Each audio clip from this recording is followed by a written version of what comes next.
Yo, throwback style of Luke making videos in two ways. Number one, I'm talking about the Hoosiers football team, which is literally not happened in 4 years. Guys, last time I made a video dedicated to the Hoosiers after a game and talking about the next one was 2020 November. It is now, tomorrow will be October of 2024. It has been almost 4 years since you have seen me talk about this team. It's Victory Monday, by the way. Shout out to the Colts. And yesterday was Victory Sunday. Shout out to the Hoosiers. Now ranked number 23. This is incredible. And I said something in the last video about the Hoosiers, which again, many of you guys weren't here for, so let me tell you in case you missed it. And it was, I don't like these fake fans who, when the team starts losing, they stop posting about them. And I realized I look like that. But I can assure you, I watched the games, I watched those bad teams, and I didn't enjoy it. I truthfully, the last 2 years, was a big Penix and Washington fan because of how much Penix brought to Indiana and kind of brought back hope. Once he left, the hope was gone, the coaching became bad. Biggest thing was DeBoer left. When DeBoer left, he obviously brought the winning culture to Washington. It left Indiana. He was the big reason that Indiana stayed in so many games. Back then, the defense really wasn't scary, had no real potential. They had one or two good guys. There's a great linebacker, a very good D-line, and some great cornerbacks on this team. There is maybe not as much wide receiver depth, but there's a guy in Elijah Surratt who is a dog and really carried late there for the receiver corps. And there is two running backs who ball the hell out for this IU team. So when you say, okay, Luke, you know, you're comparing apples to oranges here. It's different teams, different seasons, different things. Yeah, but this team reminds me of that. And it honestly is probably better. I'm saying right now, and I'm going to go on record and say that the Hoosiers are probably going to get 8 wins.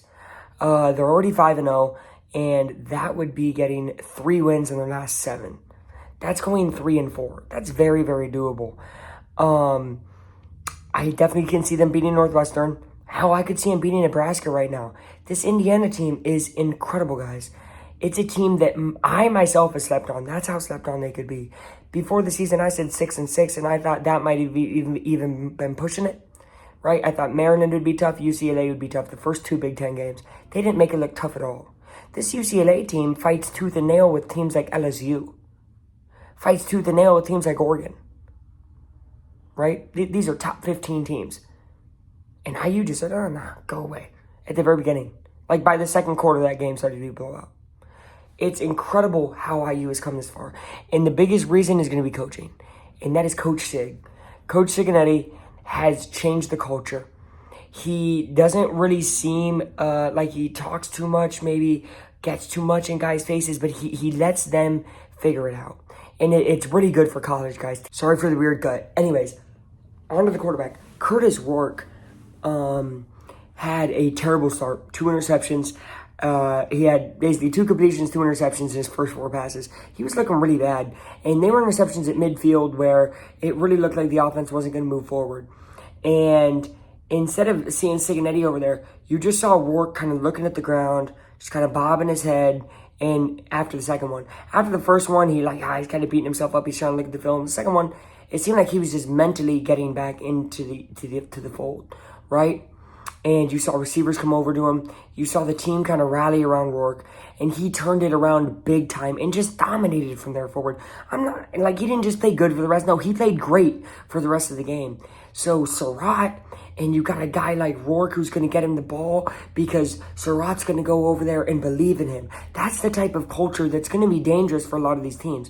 Not only did I say in stream that Indiana's going to be able to win 8 games, I said they're going to beat Michigan or Ohio State this year. And I do truly believe that. And when they do that, you could pencil them in for 9 wins. This is a team who could definitely be ranked at the end of the year. Not saying a playoff team, but a team that maybe in 2 to 3 years definitely could be. Cincinnati gets his guys in there. It's crazy. The transfers he got over from James Madison, where he is from, the guys that he got from Ohio University is incredible. Just everybody that wanted to come in and buy in, everybody that was going to leave Indiana. Usually when a new coach comes into Indiana, oh, bye, here go the transfers. They're not wanting to be in the new culture, the new change, it's going to be whatever. They trusted Coach Sig, and look at how it's paid off so far.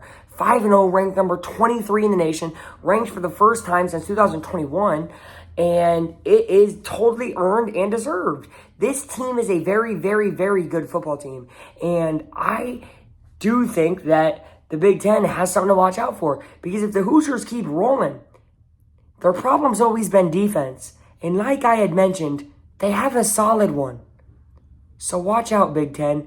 And the biggest call out I'll give, because some people thought I was crazy for saying this, is that Ohio State IU game ain't just going to be chalked up to a 40-point L this year. Buckeyes, they're coming for you. Half-time out.